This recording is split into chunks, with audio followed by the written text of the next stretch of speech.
जयमसी अनि न्यानो अभिवादन। म सिमोन। अनि म एस्तर।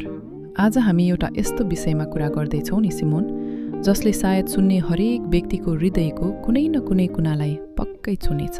हो नि एस्तर, खासमा मान्छेको जीवनमा सबैभन्दा ठुलो डर के होला?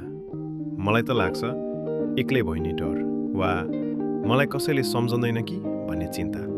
एकदम सही भन्यो सिमोन।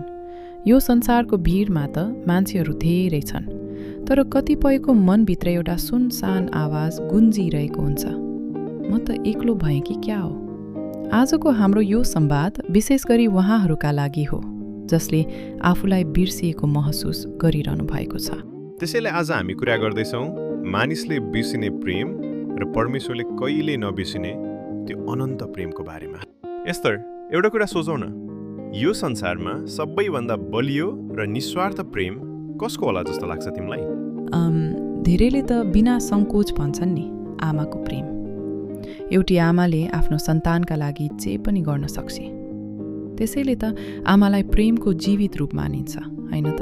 हो, एकदमै। तर के आमाको प्रेम पनि कहिले असफल हुन सक्छ र?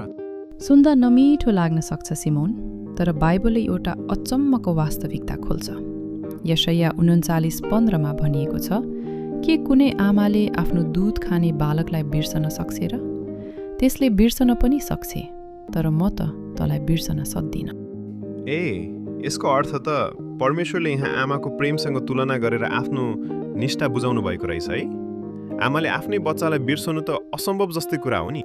हो, तर यहाँ भनिएको छ, मानौ कहिलेकाहीँ कुनै मानवीय कमजोरीले आमाको मन पनि बदलिन सक्छ, तर परमेश्वरको प्रेम चाहिँ स्थायी र अटल छ। अझ अर्को गजबको कुरा सुन सिमोन, यशाया 49:16 लेखिएको छ, हेर, मैले तँलाई मेरो हत्केलामा खोपेको छु, तेरा पर्खालहरू सधैँ मेरो सामुन्ने छन्। हत्केलामा खोपेको? यसको अर्थ त मेटिनै नसक्ने गरी कोरिएको हो नि, होइन र?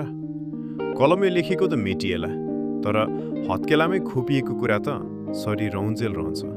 हो नि, हामी उहाँका लागि कुनै अन्जान मान्छे होइनौँ, तर उहाँकै हत्केलामा सुरक्षित छौँ। अनि सिमोन, त्यो पर्खालको अर्थ पनि निकै रोचक छ नि। त्यो पर्खाल भन्नाले चाहिँ के बुझिन्छ र एस्तर? बाइबलको समयमा सहरको पर्खाल सुरक्षाको घेरा हुन्थ्यो। परमेश्वरले भन्न खोज्नु भएको हो, तिमीलाई लाग्ला कि तिम्रो जीवन भत्किएको छ, तर तिम्रो सुरक्षाको अवस्था मेरो आँखाको अगाडि छ। म तिमीलाई हरपल निहालिरहेको छु। ओहो, कस्तो गजब! एकातिर प्रेम देखाउने हत्केला अनि अर्कोतिर सुरक्षा दिने पर्खाल। प्रेम र सुरक्षा दुवै सँगसँगै।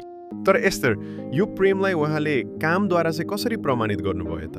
सबैभन्दा ठूलो प्रमाण क्रुस हो सिमोन।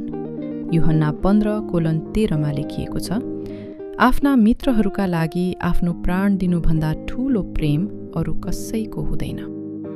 यसको अर्थ त परमेश्वरले हाम्रो लागि आफ्नो प्राणै सुम्पिदिनु भयो। यो त त्यागको शिखर नै भयो। हो सिमोन, उहाँको प्रेममा कुनै शर्त छैन।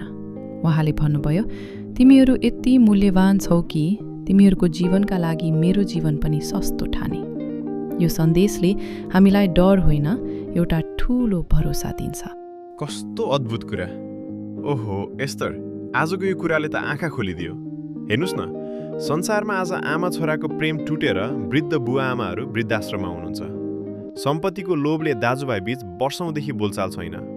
छोरी चेलीले आफ्नो मन परेको खुसी रोज्दा माइती घरको ढोका बन्द भएको छ।